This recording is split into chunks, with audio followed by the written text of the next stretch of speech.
Отан отбасынан басталады деген бұрыннан келе жатқан тәмсіл бар. Дәл осы қанатты сөз біздің жаңа ата заңымыздың 20-шы бабының берік діңгегі сияқты.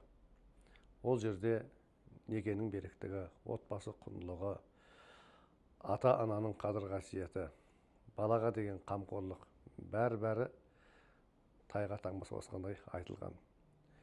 Тағы да бұрыннан келе жатқан сөз бар. Отанның іргесі мықты болу үшін отбасының керегесі бекем болмақ керек. Отбасы шуақты болса, отан қуатты болады. Яғни біздің еңселі егеменді ел болуымыздың басты өзегінде ең алдымен отбасының құндылығы тұр. Бұл кешегі дала заңымен жүрген баба жолында да көрсетілген дүние. Әке көрген оқ жонар, ана көрген тон пішер дейді. Әкеге қарап ұл өсір дейді. Әке балаға сыншы дейді.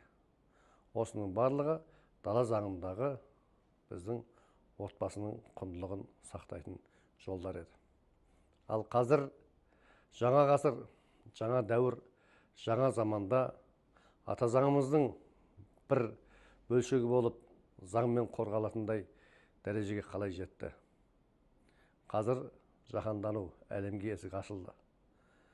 Біз осы бір еркіндікті кейде ерсіздікке алмастырып алып, жат пиғылды басқа сырттан келген дүниені құндылығымызға айналдырып алдық. Соның салдарынан әкемізге қабақшыта қарап, шешемізге дауыс көтере сөйлейтін ұрпақ қалыптасып келеді. Я болмаса, ер азамат отбасының қорғаны, отанының тірегі деген ер азаматымыз, ол өзінің Құдай қосқан, өзі таңдап қосылған жарына жұдырық жұмсауды әдетке айналдырды. Енді не істемек керек? Егер отан отбасынан басталатын болса, отбасы тыныш, отанымыздың бер іргесі болып қалыптасу үшін шынымен де осындай келеңсіздіктердің алдын алу керек болып тұр. Сол үшін ата заңымызда арнайы бап қосылды. Шынымен отбасындағы зорлық, зомбылық ол өсіп келе жатқан ұрпақтың, яғни сол шаңырақтағы ұл мен қыздың көңіліне көлеңке түсіреді. Ертең ол өзінің ойын еркін айта алатын тұлғаға айналудан гөрі бұғынып, тығылып, өзінің болмысынан айырылып қалады. Я болмаса, шайқалған шаңырақта қандай шаттық болсын? Ал шаттыққа бөленбеген балада қандай отанға деген махаббат болсын? Қандай тұлғалық болмыс қалыптассын? Мінекей, бір ғана баптың өзінде жалпы тәуелсіз Қазақстанымыздың, сүйікті отанымыздың іргесі берік, тұғыры биік болу жолындағы барлық дүние қарастырылған. Отанымыз аман болсын десек, ең әуелі отанымыз тыныш болғаны керек. Ал отан тыныш болу үшін отбасындағы әке өзінің берік тұғырында отыру керек.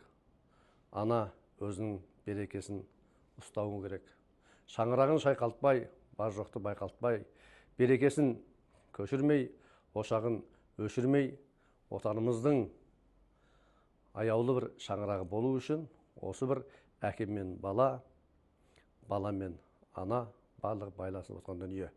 Иә, әке бала шағаны бағып қағу, оны білім алу, тәрбиелеу, жеткізу мойнында болса, сол ата-ананың берген тәрбиесін бойына сіңіре отырып, ертең азамат болғанда анасының қабағына қарап, әкесінің қызметіне жарап өсу керек. Бұл да біздің ата заңымызда айтылды. Кәмелетке толған бала қартайған ата-анаға қарауға міндетті.